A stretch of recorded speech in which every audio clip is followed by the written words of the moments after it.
Kami mengucap syukur padamu ya Tuhan, Engkau yang memulihkan kami, Engkau yang mengangkat kami hari lepas hari yang menuntun kami ya Tuhan. Sekalipun kami jatuh, Engkau tidak membiarkan kami tak berdaya.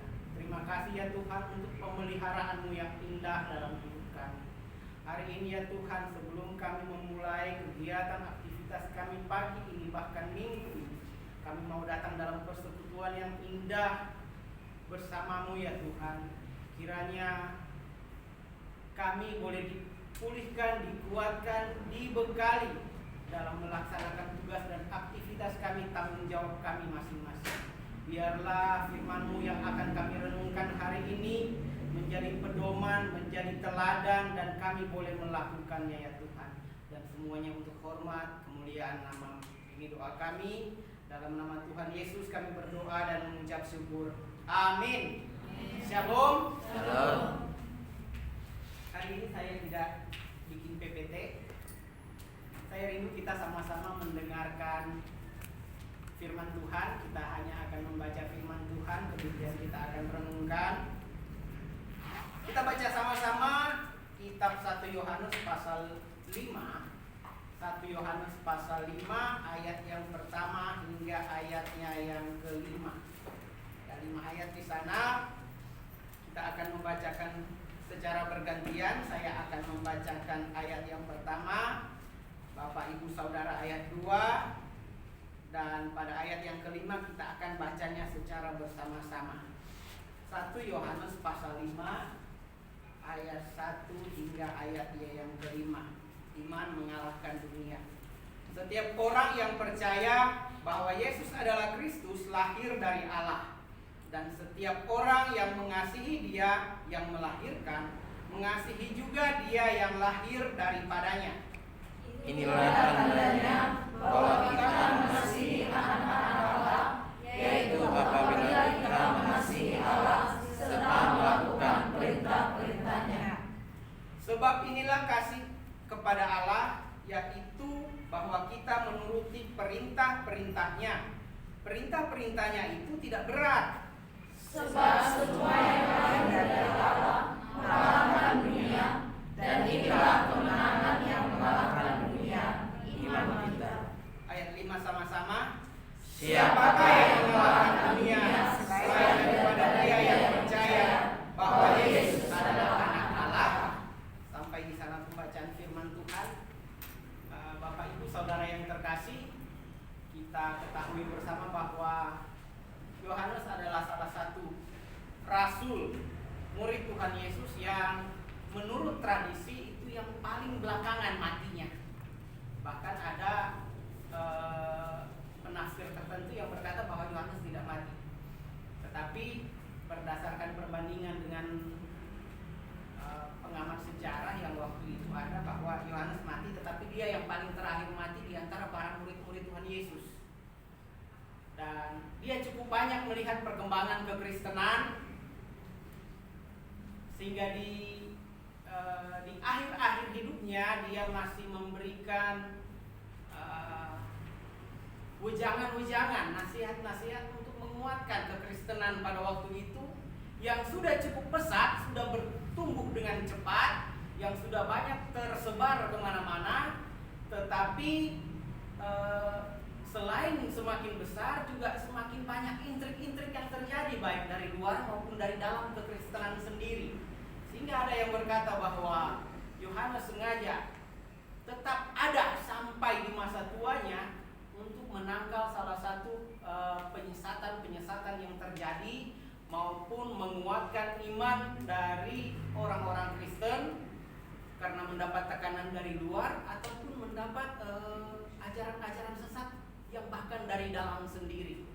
Itu ada yang berkata seperti itu, dan memang benar bahwa kalau dilihat dari tulisan-tulisan Rasul Yohanes, banyak yang menguatkan dan banyak yang bersifat apologet, memberikan istilahnya bantahan-bantahan terhadap isu-isu yang beredar yang tidak tepat. Ya, misalnya kalau di Injil Yohanes kan di situ terang-terangan itu dengan sangat jelas dia mengatakan bahwa Yesus itu Allah. Karena pada waktu itu saja masih zaman rasulnya Tuhan Yesus, Rasul Yohanes masih hidup, sudah ada penyesatan-penyesatan yang berkata Yesus itu bukan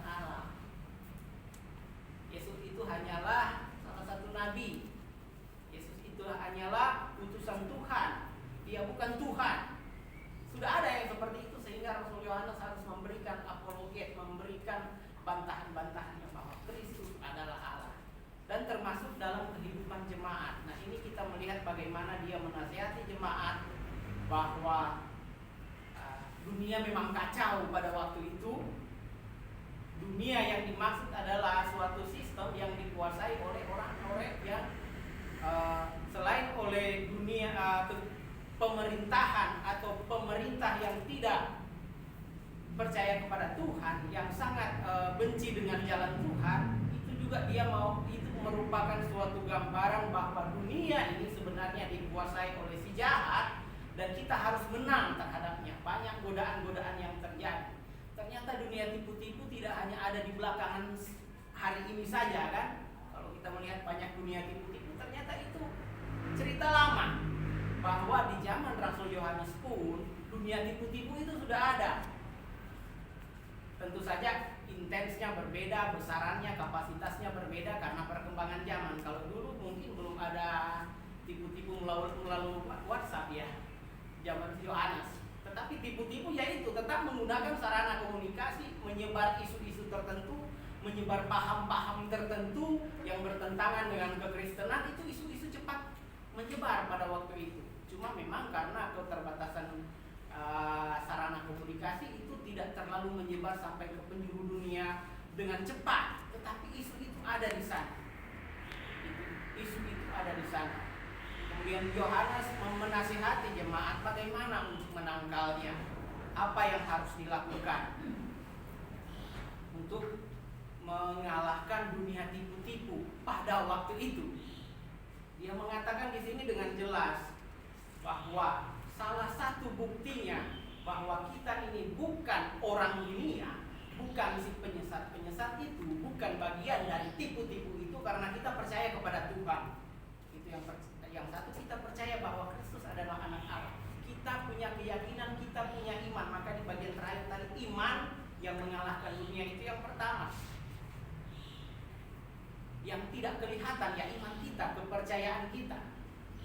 Kalau dalam ilmu bahasa itu ada kata benda. Kata benda itu seharusnya yang bisa diraba, dilihat, diterawang, sudah kayak uang kan. Tetapi tidak hanya hal yang dapat dilihat saja. Yang namanya sesuatu itu, kata benda itu ada yang nampak, ada yang tidak nampak. Misalnya iman itu kata benda yang tidak kelihatan, tetapi ada. Di sini dia mau mengatakan salah satu senjata untuk mengalahkan dunia tipu-tipu pada waktu itu adalah iman. Keyakinan. Mulai dari yakin, percaya bahwa Kristus adalah anak Allah, Kristus adalah Allah. Kita punya iman, bersandar teguh kepada Tuhan. Itu salah satu senjata yang bisa kita gunakan, yang bisa jemaat waktu itu gunakan untuk menangkal dunia tipu-tipu. Karena di situ banyak sekali penipuan tentang ajaran-ajaran palsu maupun ajaran-ajaran sepertinya asli, tetapi sebenarnya ada diboncengi oleh paham-paham yang mencerai-beraikan anak-anak Tuhan. Itu yang pertama, tidak kelihatan iman. Kemudian ada senjata yang kedua di situ adalah kasih, saling mengasihi. Inilah tandanya kalau kalian ini pengikut Tuhan, inilah tandanya bahwa kalian tidak bagian dari dunia yang jahat ini, kalian saling mengasihi. Itu ciri yang kelihatan, itu ciri yang nampak, yang tidak bisa dibantah. Sehingga dengan demikian ketika ada orang yang berkata saya mengasihi Tuhan, saya beriman, saya bagian dari Kristus, tetapi jika dia tidak mengasihi sesamanya, jika dia tidak mengasihi saudaranya, langsung ketahuan. Kamu bukan bagian dari kekristenan, kamu adalah bagian dari dunia ini. Itu ciri-cirinya yang kelihatan. Jadi selain yang tidak nampak tadi iman, itu tidak kelihatan. Ya saya percaya saja. Makanya kalau dalam penelitian itu sangat sulit, memang bukan tidak mungkin, tetapi mungkin sulit kalau kita dalam penelitian salah satu variabelnya adalah iman. Itu akan susah dihitung. Bagaimana kita tahu tingkat iman seseorang kan? Karena iman itu imanen, tidak nampak, itu hanya dia dan Tuhan yang tahu. Seperti cara belok kalau di Metro Mini katanya, kadang cuma Tuhan dan supirnya yang tahu dia mau belok kemana. Nah, Metro Mini udah nggak ada sekarang. Jadi seperti itu, iman tidak kelihatan, tetapi apa yang nampak itu yang dinilai. Yang nampak adalah kasih. Kasih itulah yang menjadi pembeda seseorang itu bagian dari Tuhan atau bagian dari dunia. Jika dia berkata dia bagian dari Tuhan, tetapi dia tidak mengasihi temannya, tidak mengasihi saudaranya, bahkan tidak mengasihi musuhnya, dia tidak lulus atau ketahuan bahwa dia bagian dari dunia ini. Nah, hal serupa apakah terjadi belakangan ini? Apakah terjadi di dunia modern ini? Saya berpikir ini masih relevan. Dan suara dari Rasul Yohanes ini masih tetap bergaung sampai sekarang. Mungkin keadaan bisa berubah, mungkin lingkungan bisa berubah, teknologi bisa berubah, tetapi kondisi atau situasi di mana hal ini terjadi itu tetap sama. Bahwa kekristenan itu ada, orang-orang yang percaya itu ada, firman Tuhan itu ada, tetapi penyesatan itu tetap ada. Jadi berkembang bersama-sama seperti kata Tuhan, biarlah ilalang sama gandum tumbuh dulu sama-sama. Kalau di kitab Injil seperti itu. Dalam arti ternyata kekristenan berkembang dengan pesat, firman Tuhan menyebar dengan pesat, tetapi unsur-unsur dunia yang jahat yang ada sejak zaman dulu itu juga tetap berkembang sampai sekarang. Sehingga dunia tipu-tipu tetap ada sampai sekarang. Ada cerita tentang, ini perumpamaan tentang monyet. Ada seorang pengusaha, dia datang ke suatu kota yang banyak monyetnya. Kemudian dia berpikir, bagaimana saya mengubah monyet-monyet ini jadi uang. Dia umumkanlah kepada masyarakat. Dia suruh asistennya, tolong umumkan, saya mau membeli monyet-monyet ini 1 ekor 10.000. Ini masyarakat sangat antusias. 1 ekor 10.000, sudah monyet-monyet ini mengusalkan, monyet-monyet ini hama. Kita basmi hama kita dapat pemasukan 10.000. Langsung berburulah monyet. Orang-orang yang ada di kota itu dapat banyak monyet. Kurang lebih 100 sampai 500 monyet tertangkap. Kemudian dibawalah ke si asistennya ini, dijual, dihargai 10.000 1 monyet. Kemudian, sudah banyak monyet yang ditangkap, dia umumkan lagi, saya naikkan jadi 50.000 1 ekor monyet. Diumumkan lagi, barang siapa yang menemukan monyet yang agak lebih besar, itu harganya sekarang 50.000, bukan 10.000 lah. Berlomba orang cari, walaupun sudah agak jarang, tetapi masih ada monyet-monyetnya. Dicari monyetnya ini, dapat sekitar 50 sampai 100 ekor monyet dan dihargai 50.000 1 ekor. Senang sekali masyarakat ini. Hama mereka habis, yang suka acak-acak dapur mereka udah tertangkap semua, kayaknya sudah habis monyet ini. Kemudian terakhir, si pengusaha mau pergi, katanya berdonasi ke kota yang lain. Ya pergilah, kebetulan seberang pulau. Dia tinggalkan pesan sama asistennya, tolong saya akan hargai 1 ekor monyet 500.000. Suruh mereka carilah 500.000 sekarang. Beneran lo dibayar yang 10.000, 50.000 itu dibayar cash langsung. Yang dapat 5 ekor ya dibayar harga 5 ekor. Tidak ada batasan. 1 orang harus 2 kantong kayak minyak goreng, bukan? Tidak ada batasan berapa ekor kan? Sekarang disuruh cari harganya 500.000. Orang berlomba tetapi sudah mulai patah semangat. Kayaknya sudah tidak ada monyet di kota kita ini, di kampung kita ini. Kemudian datanglah si asistennya, jadi penyelamat. Masyarakat begini saja, berhubung bosku lagi pergi, kalian beli aja. Ini saya punya kandang monyetnya, kan banyak isi monyetnya. Kalian beli aja di sini. Saya hargai separuh harga, 250.000 1 ekor. Kan kalian nanti bisa jual. Kalau dia pulang kalian jual ke dia 500.000, kalian masih untung 250.000. Masyarakat tanpa berpikir panjang, oke. Ada yang burung 5, ada yang burung 10, ada yang jual rumah untuk beli monyet. Kalau monyetnya 100 ya minimal dia bisa dapat lama-lama 2 atau 3 kali lipat kan. Kalau dia jadikan modal itu, ya borong semua monyet-monyet yang sudah tertangkap ini, diboronglah sama mereka dengan harga 250.000. Kemudian mereka tunggu sampai pengusaha ini pulang. Karena tidak pulang-pulang, berkatalah asistennya, wah dia tidak pulang-pulang nih, saya akan coba menyusul dia. Oke, kami tunggu ya. Pergilah dia menyusul dan kisah ini berakhir. Mereka tidak pernah pulang. Masyarakat yang tadinya menjual monyet seharga 10.000 dan 50.000, kemudian mereka beli kembali monyetnya itu 250.000. Monyetnya sudah ada di mereka, tidak ada lagi yang bisa membelinya. Siapa yang diuntungkan? Kalau kita ganti kata monyet dengan toke, jadi lebih realistis sekarang ya. Pernah dengar toke harga miliaran? Harganya nggak miliaran. Itu salah satu dunia tipu-tipu. Mana ada toke harganya miliaran kan? Semakin lama semakin sulit dicari. Sudah ada yang terjadi transaksi jual beli yang harganya ratusan juta. Kemudian udah nggak tahu, dia udah beli 100 juta, tetapi dia tak tahu mau jual kemana lagi. Yang nawarin miliaran sudah nggak ada, sudah menghilang. Nggak taunya orang yang punya miliaran itu yang punya toke awal yang dia jual ratusan juta. Seperti halnya monyet tadi, itu salah satu contoh dunia tipu-tipu. Yang kalau kita tidak jeli, kita tidak punya iman, kita tidak punya kasih, yang ada hanya ketamakan, kita cenderung akan menjadi korban dari dunia tipu-tipu. Jadi di sini Rasul Yohanes, kata-katanya ini masih sangat relevan, bahwa kalian harus punya iman, percaya kalian kepada Tuhan, bergantung penuh kepada Tuhan, jangan hanya bergantung kepada apa yang kelihatan duniawi, tetapi mari bergantung kepada Tuhan. Itu poin yang pertama. Dan poin yang kedua, saling mengasihi.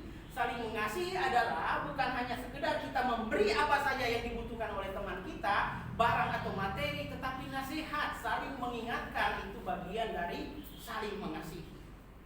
Jika kita melihat saudara kita sudah mau ditipu, kita tidak mengingatkan, ya kita tidak mengasihi dia. Berarti kita bagian dari dunia, dari penyesatan. Jika teman kita sudah terjatuh, kita tidak mau tolong, kita harus minta orang lain untuk tolongin dia. Berarti kita tidak mengasihi.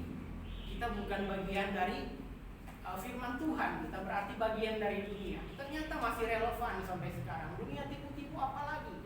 Tipu-tipu semakin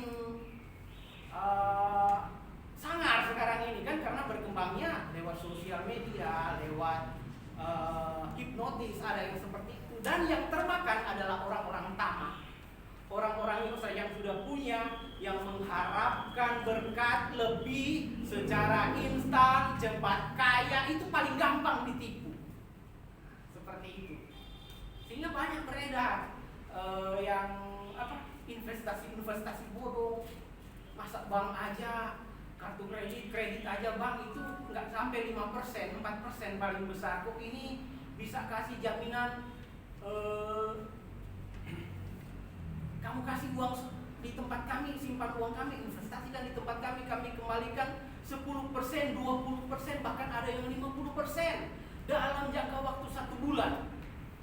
Itu kan hanya orang yang tamak, yang logikanya tidak jalan, yang mau ke situ, yang mau mempercayainya. Celakanya ada temannya yang mungkin sudah tahu, tetapi tidak mengingatkan.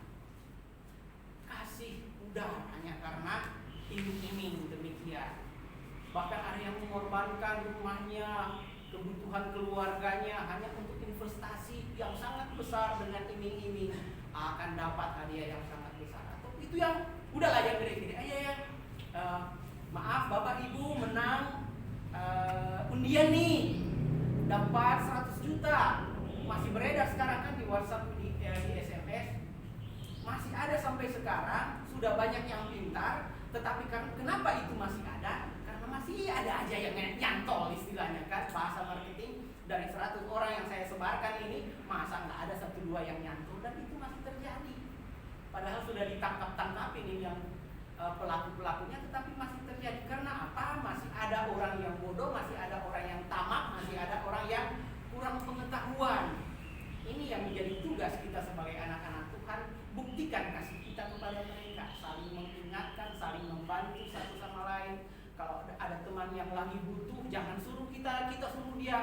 pergi ke rentenir kan? Kalau kita punya ya kita bantu atau kita berikan jalan keluar. Itu bukti kasih yang masih sangat dibutuhkan untuk mengalahkan dunia tipu-tipu di zaman modern ini. Dan ternyata Rasul Yohanes sudah menggaungkannya jauh sebelum sekarang. Kurang lebih 2000 tahun yang lalu, sekitar tahun 90 sampai tahun 100 Masehi. Dia sudah mengingatkan bahwa dunia ini kejam, bahwa dunia ini sedang lenyap oleh keinginannya, bahwa kita sebagai orang Kristen harus menunjukkan bahwa kita punya iman, bahwa kita punya kasih. Itu yang bisa mengalahkannya. Kalau kita tidak saling mengasihi, boro-boro kita memenangkan peperangan ini, malah kita jadi korban atau kita jadi bagian dari dunia ini. Amin. Firman Tuhan, mari kita berdoa. Terima kasih Tuhan untuk hari ini Engkau mengingatkan kami bagaimana menyikapi kehidupan kami dengan baik, bagaimana kami memegang teguh perlengkapan rohani-Mu ya Tuhan. Kami punya iman yang teguh, kami punya kasih yang besar, sehingga kami boleh mengalahkan dunia ini Tuhan. Kami tetap berdiri tegak sehingga Engkau mendapati kami beriman kepada-Mu ya Tuhan. Terima kasih Bapa, berikan kami kemampuan untuk hidup di dalamnya, saling mengingatkan satu sama lain, saling mengasihi satu sama lain, saling tolong menolong menyatakan kasih Kristus. Ini doa kami dalam nama Tuhan Yesus kami berdoa dan bersyukur. Amin.